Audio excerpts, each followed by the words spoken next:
Kira Vance sat in the back corner of the classroom, her fingers tracing the edge of her old notebook. Around her, students wore expensive clothes and talked loudly about their summer vacations on distant planets. She kept her head down and stayed quiet. Professor Aldrin stood at the front, his voice filled with excitement. Today we discuss one of the greatest mysteries in galactic history. The ghost of Kepler 442b. 15 years ago, a single human operative destroyed the mighty Zetharian Empire. No one knows who this person was. They vanished completely. Kira's hand stopped moving. Her jaw tightened slightly, but no one noticed. Some say it was a team of soldiers, the professor continued. Others believe it was one person. Whoever they were, they changed everything. The Zetharian Empire controlled 40 star systems. Then in one night it all fell apart. A student raised her hand. Professor, how could one person do that? We don't know the details. Most files are still classified.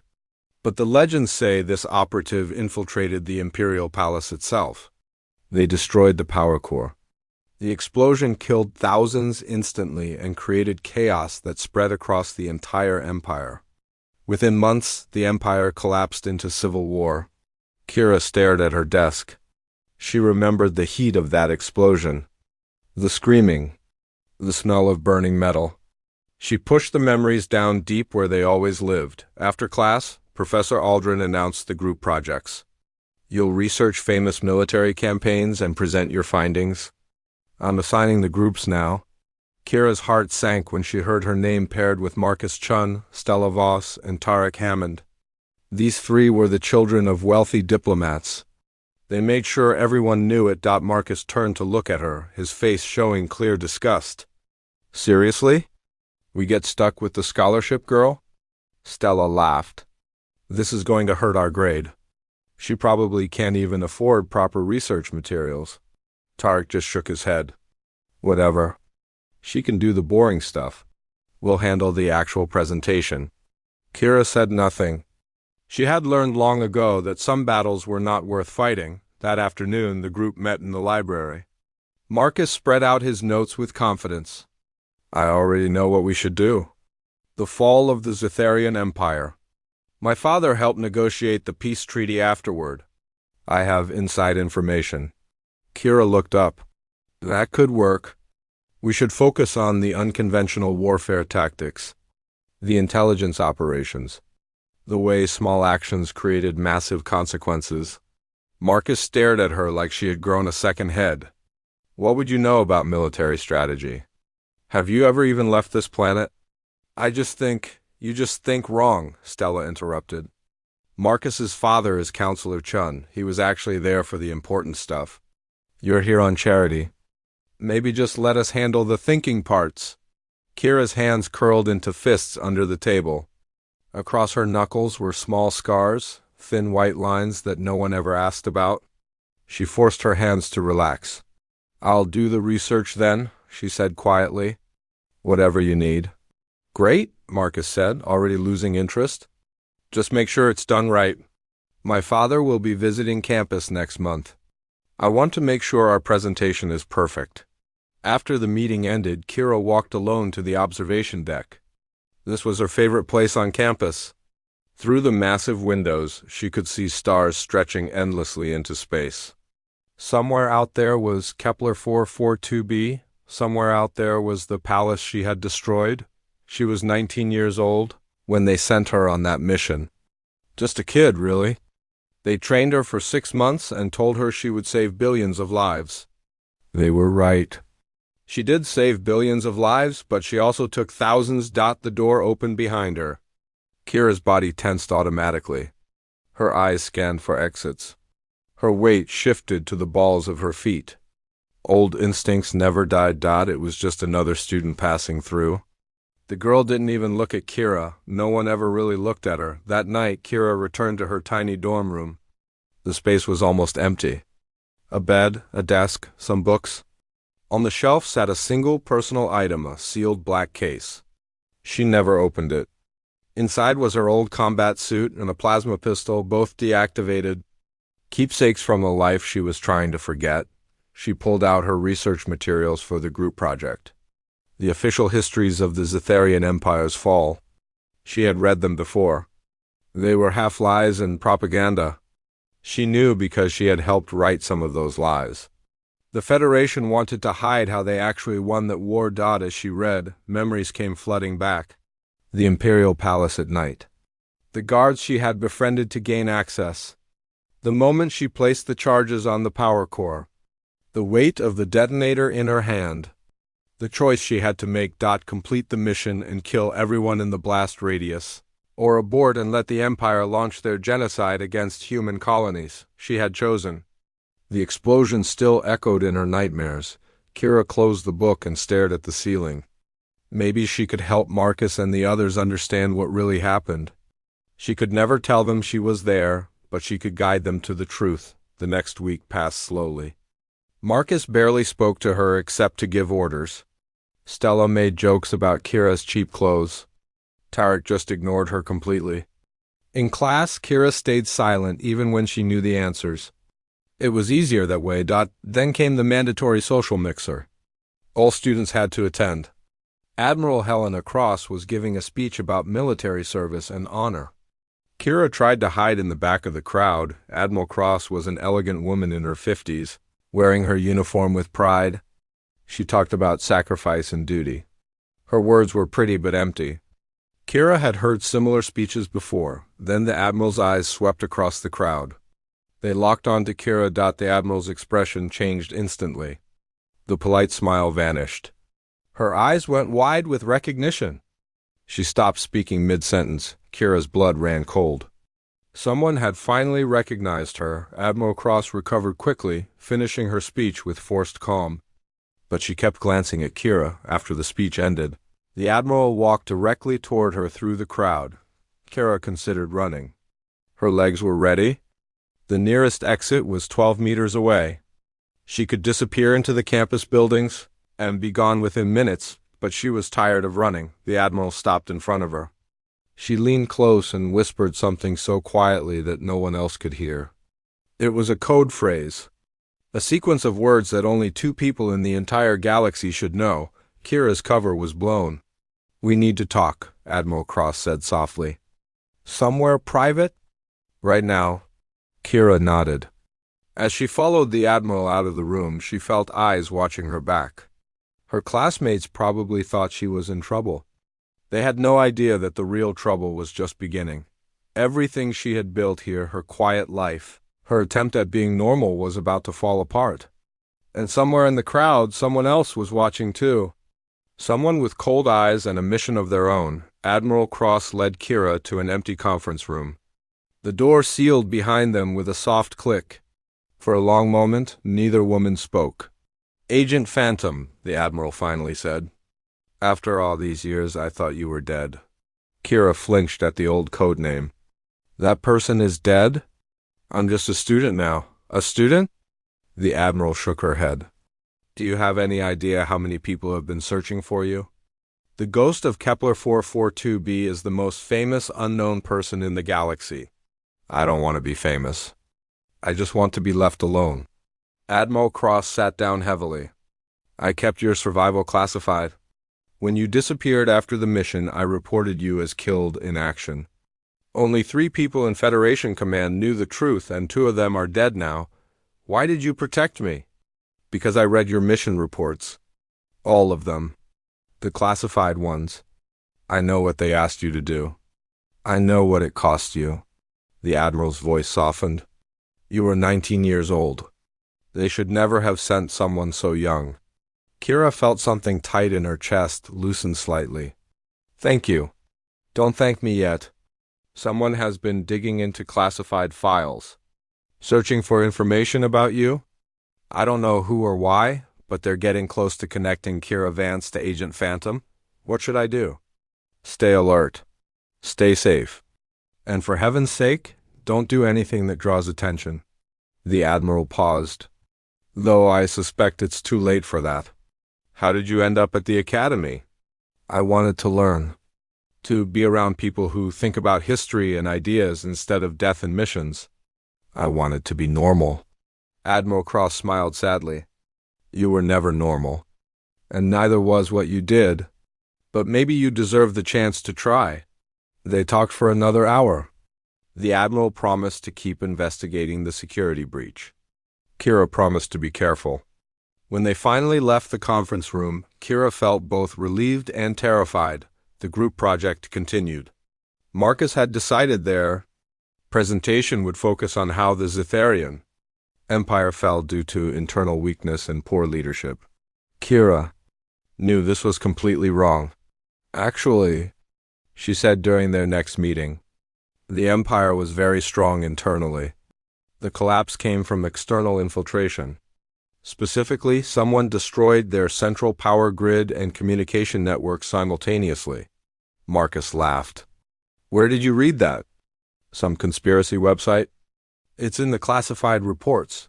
Kira stopped herself, but too late. Stella raised an eyebrow. Classified reports? How would you have access to classified military reports?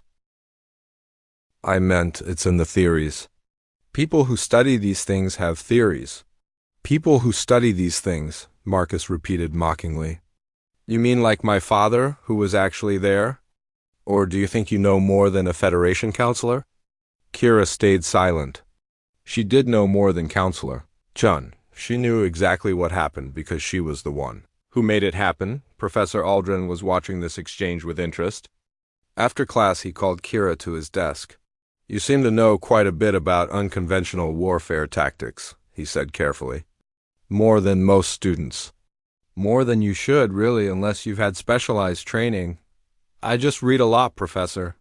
He studied her face. Well, keep reading. But be careful about sharing information that might be sensitive. Some knowledge is dangerous. That night, Kira couldn't sleep. She kept thinking about Admiral Cross's warning. Someone was looking for her, but who? And why now, after 15 years? The next day brought a new complication. A transfer student arrived. His name was Varik, and he was Zythari and Dot. The classroom went quiet when he walked in. Zitharian students were rare at the academy.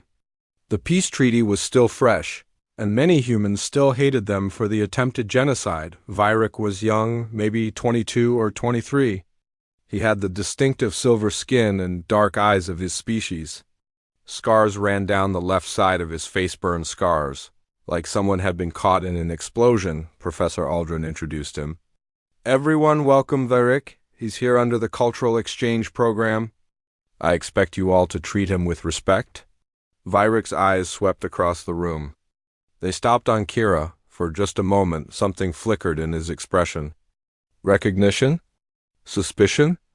Then it was gone. During class discussion, the topic turned to whether destroying the Zitharian Empire was morally justified. Marcus argued it was absolutely necessary. They were planning genocide. They deserved what they got. Varik stood up slowly. His voice was quiet but intense. My mother died in the civil war that followed your ghost's attack. She was a teacher. She never hurt anyone. She died because your operative created chaos without thinking about the consequences. The classroom fell silent. Millions of my people died, Varik continued. Not soldiers. Not leaders. Regular people, children, families, the Empire was evil, yes. But was the solution to destroy everything? To let us tear ourselves apart? Kira felt like she couldn't breathe. She had thought about this every day for 15 years. The faces of innocent Zitharians caught in the chaos. The children who lost parents. The families destroyed. I'm sorry, she whispered without thinking. Everyone turned to look at her. Varik's eyes locked onto hers. Why are you sorry? He asked. You weren't there. Kira realized her mistake. I'm sorry for your loss. All loss. War hurts everyone. She stood up abruptly and left the classroom. Behind her, she heard Professor Aldrin calling her name, but she kept walking. She made it to the bathroom before the shaking started. She gripped the sink and stared at her reflection. That girl looking back wasn't 19 anymore, but she still carried everything that 19-year-old girl had done. The bathroom door opened. Kira looked up to see Stella standing there. Are you okay? Stella asked. For once, there was no mockery in her voice. I'm fine. You don't look fine. You look like you've seen a ghost. Stella paused. Or like you are one. Before Kira could respond, Stella left. But the words hung in the air. That evening, Kira was studying alone in the library when Varric appeared. He sat down across from her without asking permission. You move wrong, he said quietly. Excuse me? The way you walk. The way you sit. You're always positioned to see all the exits.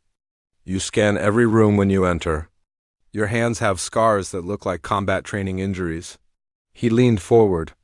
Who are you really? I'm just a student. No, you're something else? His voice dropped to barely a whisper. I've been researching the fall of my empire. There's only one piece of security footage that survived the palace explosion. It's heavily damaged, but it shows someone.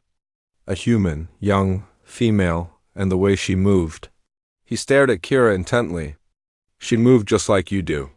Kira's heart hammered in her chest. She stood up to leave. Varric stood too. I'm not going to hurt you. I just need to know. Are you her? Are you the ghost? She met his eyes. In them she saw pain that matched her own, loss, guilt, the weight of impossible choices. If I was, she said carefully, what would you do? I don't know, he admitted. Part of me wants revenge. Part of me wants understanding. Mostly I just want to know why. Why did you do it? Kira closed her eyes. When she opened them, tears were forming. Because they told me to. Because 17 human colonies were going to be destroyed. Because 3 billion people were going to die unless someone stopped it. So you admit it. I admit nothing. But hypothetically, if someone had to make that choice, save billions of strangers or let thousands of enemies live, what would you want them to choose? Varric was quiet for a long time. I don't know. But I think we should talk more. Somewhere private. Why? Because I've spent years hating the ghost and now I'm looking at her. And she just looks tired, broken, human, he paused. And because I found documents. Classified Zetharian documents about the genocide plans. My people were going to do something unforgivable. Maybe your ghost stopped something worse. Maybe, Kira said. Or maybe she just traded one nightmare for another. They stood in silence. Two people from opposite sides of history, both carrying scars that would never fully heal. Tomorrow night, Varric said. Meet me at the observation deck. We'll talk. He left before Kira could respond. She sat back down, her hands trembling. Her secret was unraveling. Soon everyone would know. And she had no idea what would happen then. Kira arrived at the observation deck at midnight. The stars stretched endlessly beyond the glass. Varric was already there, standing in the darkness.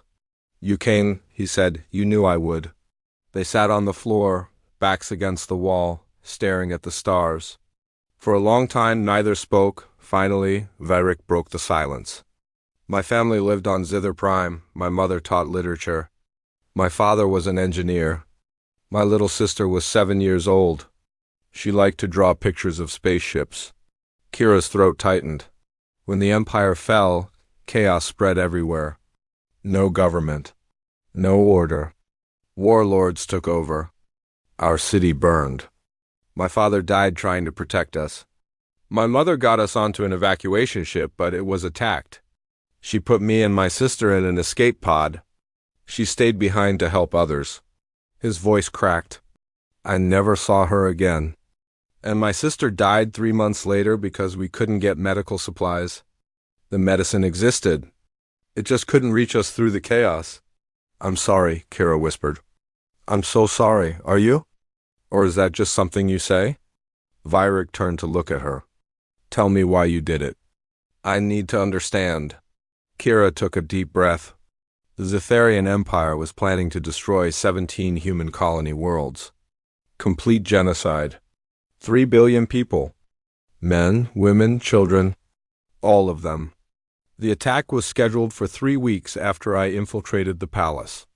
Varric stared at her. 3 billion? The Federation tried diplomatic solutions. Nothing worked. Your empire's leadership was committed to the genocide. They saw humans as a threat that needed to be eliminated completely. Kira's hands shook. So they sent me. One person, one mission. Destroy the Empire's ability to coordinate a large-scale attack by destroying the power core. Yes, I placed charges on the central power grid. The explosion killed everyone in the palace and destroyed the communication networks. Without leadership or coordination, the Empire couldn't launch the genocide. But it also created the chaos that killed your family.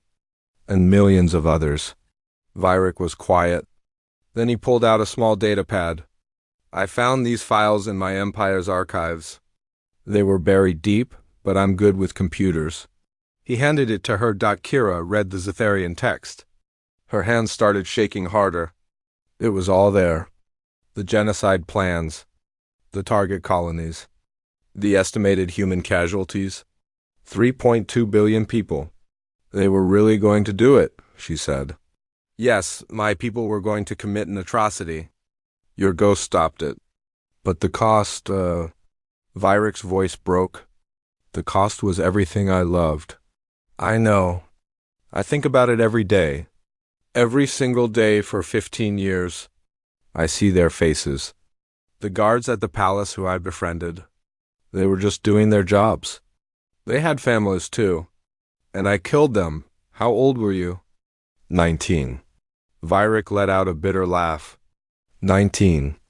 They sent a 19-year-old to topple an empire.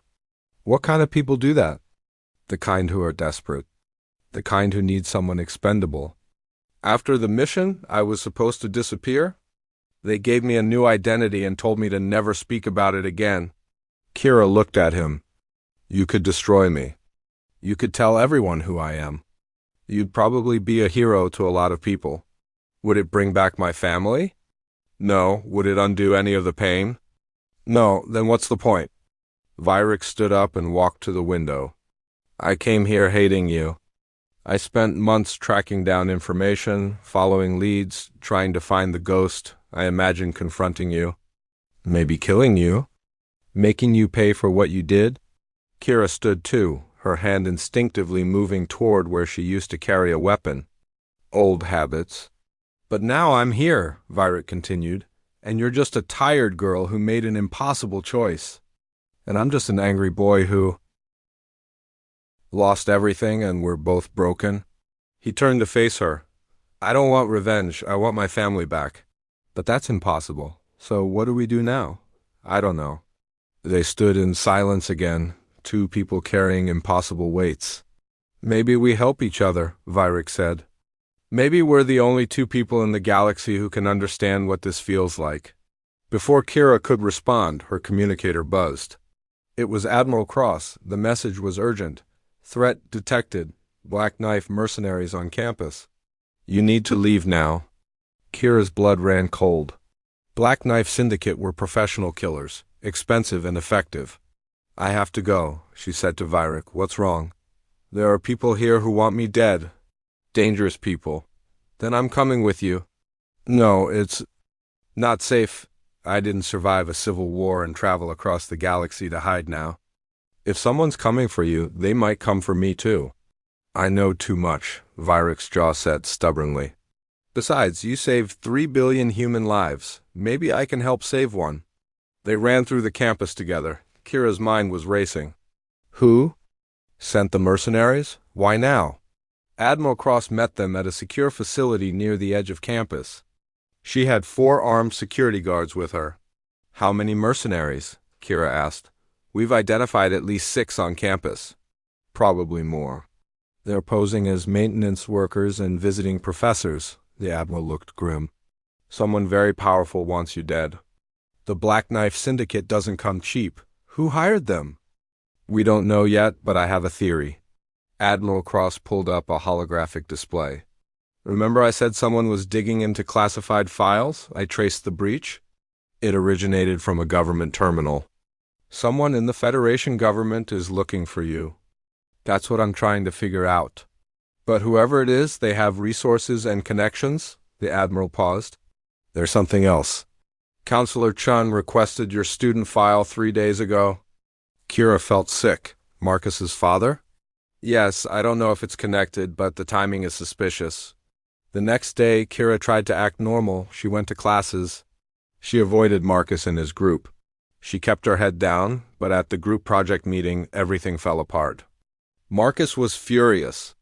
"You didn't show up to help with the research yesterday. We had to do everything ourselves." "I was dealing with something important. More important than our grade?" Stella snapped. "We're starting to think you're not taking this seriously." "I take it very seriously. Do you?" Marcus stood up. "Because my father says you're hiding something. He looked into your background. Your records are weird. Like someone created a fake identity." Kira's heart stopped. "What are you really doing here?" Marcus demanded. "Who are you?" Before she could answer, Tarek spoke up. He had been quiet until now. "I did some research too." "Kira Vance. That name didn't exist before 15 years ago. It just appeared in the system with a full background that doesn't quite check out." "So you're what? Some kind of spy?" Stella asked. "I'm not a spy. Then what are you?" The library door opened. Professor Aldrin walked in with 2 campus security officers. "Miss Vance, I need you to come with us. There are some questions about your enrollment status." This was it. Everything was falling apart. As Kira stood to leave, Vyrick appeared in the doorway. He looked directly at Marcus and his friends. "Before you judge her, you should know something. Your empire, your people, they were saved by someone who gave up everything. And you've spent months mocking her without knowing who she really is. What are you talking about?" Marcus demanded. Vyrick's voice carried across the library.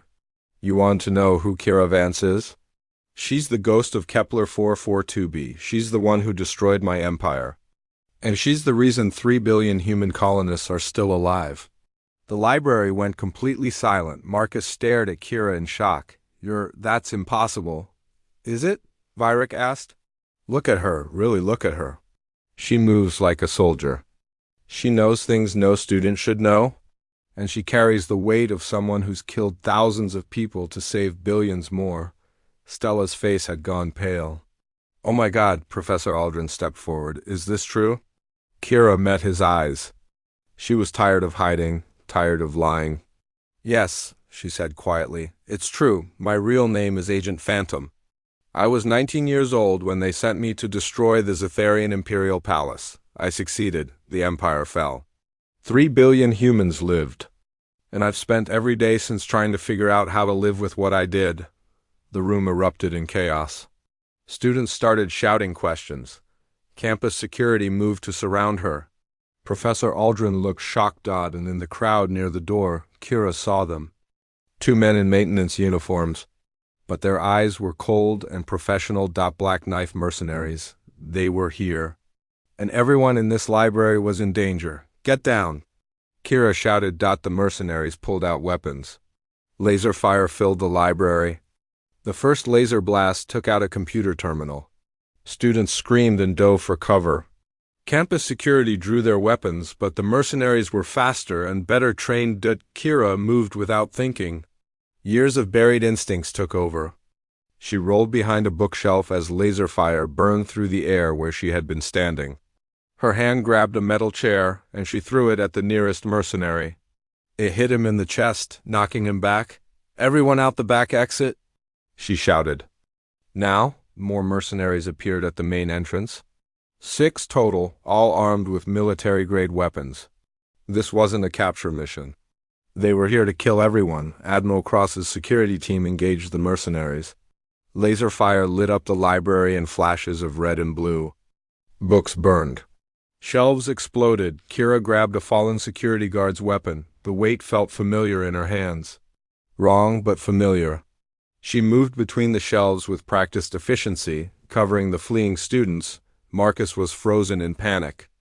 A mercenary aimed at him. Kira fired first. The shot took the mercenary in the shoulder, spinning him around.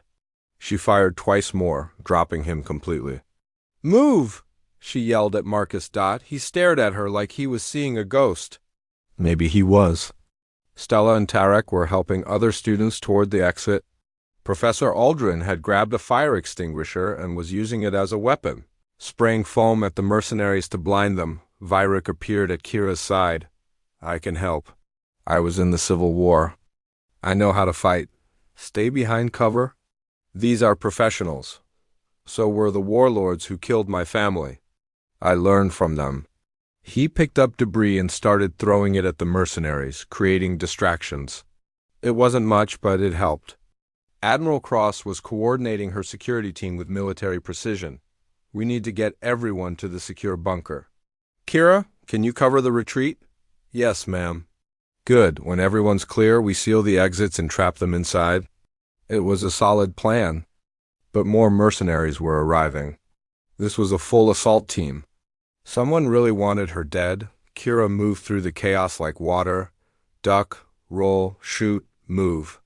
The muscle memory was still there. 15 years hadn't dulled it. She hated how natural it felt. How easy it was to fall back into being the ghost. A mercenary got close to Marcus. The boy tried to run but tripped. The mercenary raised his weapon. Marcus closed his eyes. Waiting for death, it didn't come. Kira had put herself between them. She took the shot meant for Marcus. The laser grazed her shoulder, burning through her shirt. She didn't make a sound. She just fired back, dropping the mercenary. Go, she said to Marcus through gritted teeth. Get out of here. He ran. Most of the students had evacuated. Only a handful remained, trapped behind cover. Kira worked her way toward them, providing covering fire. A mercenary threw a stun grenade. The explosion knocked her down. Her ears were ringing, her vision blurred. She tried to stand but couldn't. The mercenary approached, weapon aimed at her head. Then Varric tackled him from the side. The two men crashed into a bookshelf. Varric fought with desperate fury, but the mercenary was trained. He threw Varric off and aimed his weapon again. Kira forced herself to move. She grabbed the mercenary's leg and pulled. He fell. She scrambled on top of him and slammed his head against the floor, once, twice, 3 times. He stopped moving. Varric stared at her. You saved me. You saved me first. We're even. Admiral Cross's voice came through the speakers. All students evacuated. Sealing the library now. Reinforcements arriving in 2 minutes. The exits slammed shut with heavy metal doors. The remaining mercenaries realized they were trapped. They started to retreat toward the windows, but Kira wasn't done. She was tired of running, tired of hiding. These people had come to her school, had threatened her classmates, had tried to kill kids. Admiral, she said into the communicator. Give me 30 seconds. Kira, what are you? She moved before Cross could finish. The ghost came fully alive. She crossed the library in a blur. One mercenary turned but wasn't fast enough. She disarmed him with a strike to the wrist, took his weapon, and used it to fire on his companions. 2 more went down. The last mercenary was the team leader. He was bigger, stronger, more experienced. They fought hand to hand. He was good. But Kira had been doing this since she was 19. She used his strength against him, redirecting his attacks. When he overextended, she struck. A knee to his ribs. An elbow to his jaw. A sweep that took his legs out. He fell hard. She stood over him, weapon aimed at his head. Who sent you? He laughed, blood on his teeth. You think I'll tell you? I think you're smart enough to know that I'm not in a forgiving mood right now. His laughter died. He saw something in her eyes that scared him. The consortium. A group of industrialists. They want you dead because you cost them money. Trillions of credits in planned contracts. Planned contracts for what? Colonizing the systems after the human colonies were destroyed. Your ghost ruined their plans 15 years ago. They've been looking for you ever since. The door burst open. Admiral Cross and her team stormed in with reinforcements. They secured the surviving mercenaries quickly. Cross walked up to Kira. Are you hurt? Kira looked down at her burned shoulder. I've had worse. I need you to come with me now. We need to debrief, and we need to figure out who's behind this. An hour later, Kira sat in a secure conference room. Admiral Cross had brought in Federation intelligence officers. They had arrested the mercenaries and were tracking the money trail, but the room was also filled with students who had witnessed everything. Marcus, Stella, Tarek, Professor Aldrin, Varric, they all stared at her. So it's true, Marcus said quietly. You're really the ghost. I'm not that person anymore. But you just... Stella gestured helplessly. We saw you. The way you moved. The way you fought. That was incredible and terrifying. It was necessary. Professor Aldrin leaned forward. Miss Vansor, should I say Agent Phantom, I need to understand something? Why come here? Why pretend to be a regular student? Because I wanted to be normal. I wanted to learn about things that aren't war and death. I wanted to be around people who think about ideas and history instead of tactics and killing. Kira's voice cracked. I wanted to be the person I would have been if they hadn't sent me on that mission when I was 19. Do you regret it? Tarek asked. The mission? Kira was quiet for a long time. I regret that it was necessary. I regret every life I took. I regret that a 19-year-old girl had to make impossible choices. But if I could go back, knowing what I know now, I'd do it again. Because 3 billion people got to live. That has to matter. Marcus stood up suddenly. He walked over to Kira and did something unexpected. He offered his hand. I'm sorry, he said, for how we treated you, for mocking you, for assuming you were nobody. You saved billions of people and we made fun of your clothes. Kira shook his hand. You didn't know. That's not an excuse. We should have been better. He looked at his friends. We all should have been better. Stella nodded, tears in her eyes. I've been terrible to you. And you saved my life anyway. Why? Because you're young and ignorant, not evil. There's a difference. You can learn and grow. That matters. One of the intelligence officers cleared his throat. We've traced the money trail. The contracts to the Black Knife Syndicate came from a shell corporation owned by the Kepler Industrial Consortium. We're digging deeper, but there are connections to several Federation politicians. Admiral Cross looked grim. Including? Counselor Chun. Marcus's face went white. My father? No, he wouldn't. Your father's office made large financial transactions to companies connected to the consortium. We don't know if he ordered the hit directly, but he's involved. Marcus sat down hard. His whole world was crashing down. Kira walked over to him. Your father's choices aren't yours. You get to decide who you want to be. He's a murderer. He tried to have you killed. Maybe, but you're not him. You're angry and hurt, and your father betrayed everything you believed in. That's painful. But it also means you're free to be better than him. Federation agents arrived to arrest Counselor Chun. The news spread across campus within minutes. The ghost of Kepler 442b had been found. She was a student. There had been an assassination attempt. A conspiracy involving corrupt politicians and war profiteers. Everything changed, but in that conference room, Kira felt something she hadn't felt in 15 years. Not acceptance exactly, but understanding. These people had seen who she really was, both the legend and the broken girl, and they hadn't turned away. Vyrek stood. I have something to say. To everyone. He looked around the room. I am Zetharian. My people were going to commit genocide against yours. Kira stopped it. Yes, my family died in the chaos. Yes, millions suffered. But billions more lived because of her. Both human and Zetharian. What do you mean? Professor Aldrin asked. If the Empire had launched the genocide, humans would have retaliated. Total war. My entire species would have been exterminated. Kira didn't just save human colonies. She saved my people from becoming monsters and from being destroyed for it. Vyrek's voice was strong. She gave us a chance to be better. Silence filled the room. Then Stella spoke. So what happens now? Admiral Cross answered. Now we expose the conspiracy. We make sure everyone knows the truth about the genocide plans, about the ghost, about the people who've been trying to hide this for 15 years. She looked at Kira. If you're willing. Kira took a deep breath. I'm tired of hiding. Let's tell the truth. 3 weeks later, the galaxy had changed. The story broke everywhere. News networks ran constant coverage. The ghost of Kepler 442b was real. She was a woman named Kira Vance, formerly Agent Phantom. She had been 19 years old when she destroyed the Zetharian Empire. The Empire had been planning to commit genocide against 3 billion humans, and corrupt politicians and industrialists had spent 15 years trying to silence her. The Kepler Industrial Consortium collapsed under investigation. 17 executives were arrested. Councillor Chun was in prison awaiting trial.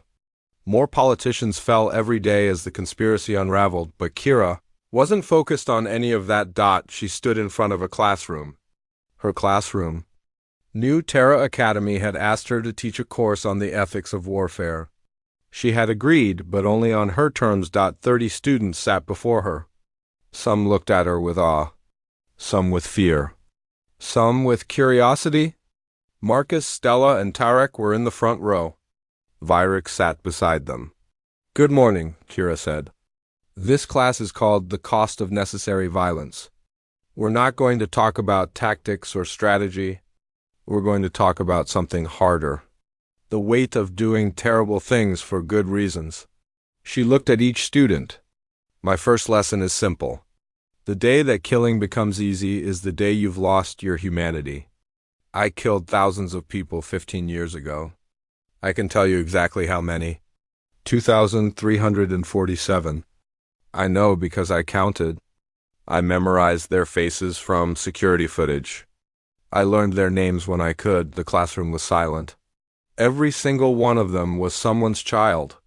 Many were parents themselves. They had hopes and dreams and loved ones. And I ended all of that because I was told it was necessary to save billions of others. Kira's voice was steady, but her hands shook slightly. "Was I right to do it? I don't know. But I know I can never forget what it cost." A student raised her hand. "Professor Vance, if you could go back, would you do it again?" "Yes, and that's what makes it so hard. It was necessary. But necessity doesn't erase the guilt. Both things are true. I saved billions and I killed thousands. I was a hero and I was a murderer. I did the right thing and I did a terrible thing." She paused. "You have to learn to hold both truths at once. That's what this class is about." Another student spoke up. "How do you live with it?" "Badly sometimes. I have nightmares. I see their faces. Some days I can't get out of bed because the weight is too much." Kira looked at Varric. "But I also try to build something better from the ashes. I try to make sure their deaths meant something. And I surround myself with people who remind me that I'm human, not just a weapon." The class continued. Students asked hard questions. Kira gave honest answers. It was painful and raw and real. After class, Marcus approached her. "My father's trial starts next month. They want me to testify. Will you?" "I don't know. He's still my father." "Then testify for the truth, whatever that truth is. Don't protect him if he's guilty, but don't destroy him if there's doubt. Just be honest." Kira put a hand on his shoulder. "You've changed a lot in 3 weeks. You showed me what real courage looks like. Not privilege and pretending. Actual sacrifice and living with consequences." Marcus smiled slightly. "I'm thinking about joining the humanitarian corps. Going to worlds damaged by war. Helping rebuild. That's good work. Hard work. Yeah, but I think I need to do something hard. Something that matters." Stella and Tarek had started a student organization called The Weight We Carry for students dealing with trauma, guilt, or moral injury. They asked Kira to be the faculty advisor. She accepted. Professor Aldrin completely redesigned his curriculum. Now it included primary sources from people who lived through conflicts, not just military leaders. Students studied the human cost of war, not just strategies and tactics. The Academy created a scholarship fund for survivors of war from all species. Humans, Zitharians, and others. The first recipient was a young Zitharian girl whose parents died in the Civil War. When she arrived on campus, Vyrek volunteered to be her mentor. Admiral Cross was promoted to head of Federation intelligence. Her first act was creating new protocols for young operatives.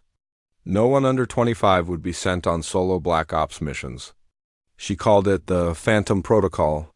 And Vyrek had a special project. He took Kira to a construction site near the Academy. "I want to show you something." Before them stood the beginning of a monument, a massive wall of black stone. On it would be carved names, thousands of names. The memorial of necessary sorrows, Vyrick explained. Every person who died in the conflict, human colonists who would have been killed in the genocide, Zetharian citizens who died in the Empire's fall, military personnel from both sides, everyone. Kira's eyes filled with tears. All of them. Together? Yes, because they all matter. Their deaths all mattered. Even the ones who died for the wrong reasons or in the chaos. He took her hand. I want you to help design it, to make sure we remember them right. Over the next months, they worked on the memorial together. They reached out to families on both sides, collected stories, made sure every name was spelled correctly. Every face was honored. The dedication ceremony was massive. Thousands of people attended. Human and Zetharian families stood together, many meeting for the first time. Some were angry. Some were grieving. But they were there. Kira gave a short speech. This memorial represents something important. These deaths were not meaningless. But they were not glorious either. They were necessary and they were terrible. Both things are true. She touched the wall, finding the names of the guards she had befriended in the palace. The ones she killed. I'm sorry, she whispered. I'm sorry I had to make that choice. But I'm grateful that your death saved others. I will carry your names for the rest of my life. Vyrick stood beside her, touching names of his family members. His mother. His sister. I forgive you, he said quietly. Not because what happened wasn't terrible, but because forgiveness is how we move forward. That evening, Kira sat in the observation deck, her old hiding place. But she wasn't hiding anymore. Marcus, Stella, and Tarek joined her. Then Vyrick, then Professor Aldrin, then a dozen other students. The space that used to hold only her loneliness now held community. Tell us a story, Stella asked. Not about the ghost, about Kira, about who you were before. Kira smiled. It was getting easier to smile now. I wanted to be a xenobiologist. I loved studying alien ecosystems. The way different species evolved to fill different niches. The beauty of life adapting to survive. Do you still want that? Tarek asked. Maybe, or maybe I found something different. Teaching, helping people understand the cost of violence, so maybe someday we can find better solutions. Marcus looked thoughtful. Do you think we'll ever stop having wars? I don't know. Probably not. Humans and other species keep finding reasons to fight. But maybe we can make sure the people who fight understand what they're doing. Maybe we can make sure no one else has to carry what I carry. Kira looked at the stars. That would be enough. That would make everything mean something. They sat together in comfortable silence. Through the window, a new ship was arriving. More students. More people seeking education. More chances to build something better, Kira's communicator buzzed. It was Admiral Cross? We found the last members of the conspiracy. The ones who ordered the genocide plans in the first place. Some fled to neutral space, but were working on extradition. Good, how are you doing? Really? Kira looked around at the people who had become her friends. The community she had built. I'm doing okay. Some days are hard, but I'm not alone anymore. That makes all the difference. Good, you deserve peace, Kira. Maybe, but I'll settle for purpose. Peace might take a while. Admiral Cross laughed. Fair enough. Keep teaching those kids. The galaxy needs more people who understand what you understand. After the call ended, Kira turned back to her friends.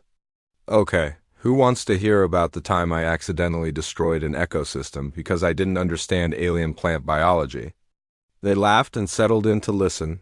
6 months later, the memorial was complete. It stood as a testament to loss and hope. Tourists visited from across the galaxy. Families brought flowers. Children asked questions, and in one corner, almost hidden, was a small plaque. It read, Agent Phantom, the ghost of Kepler 442b, she carried an impossible burden so that billions could live. She paid the price of necessary violence and spent her life teaching others to understand that cost. She was a weapon who remembered she was human. She was a legend who learned to be a person. She toppled an empire and built a memorial. She killed thousands and saved billions. Both are true. Both matter. Remember her completely. Kira stood before that plaque with Varric. They had become close friends, bonded by shared trauma and the hard work of healing. "Do you think you'll ever fully heal?" he asked. "No, but I don't think I'm supposed to. The scars are part of who I am now. They remind me that every choice has weight." She turned to look at him. "What about you?" "Same, my family is gone. Nothing changes that. But I'm building new connections, creating new purpose. That's enough." They walked through the campus together. Students waved at them. Some called out greetings. Kira was no longer invisible. She was no longer hiding. She was the girl her classmates once mocked, unaware she had toppled empires. But she was also more than that. She was a teacher, a friend, a survivor. She was someone learning to live with what she had done and who she had become. That night, back in her dorm room, bigger now, with actual decorations and personal items, Kira opened the black case she used to keep sealed. Inside was her old combat suit and deactivated plasma pistol. She looked at them for a long moment. Then she sealed the case again and put it in storage. She didn't need to keep them close anymore. The ghost was part of her past. Kira Vance was her future. She sat at her desk and started preparing tomorrow's lesson. The topic was forgiveness, how to forgive yourself when you've done terrible things for necessary reasons. It was something she was still learning, but maybe teaching it would help. Through her window, the stars shined. Somewhere out there was Kepler 442b, the palace she destroyed, the empire she toppled. The lives she saved and the lives she took, all of it was true. All of it was her dot, and finally, after 15 years, she was learning how to live with that dot. She was learning that you could be broken and healing at the same time, that you could carry guilt and still find purpose. That legends were just people who made impossible choices and had to live with the consequences. The girl her classmates mocked had once toppled empires. But the woman she was becoming was doing something harder. She was building peace from the ashes of war. One student at a time. One conversation at a time. One day at a time, and that was enough. That was more than enough. That was everything.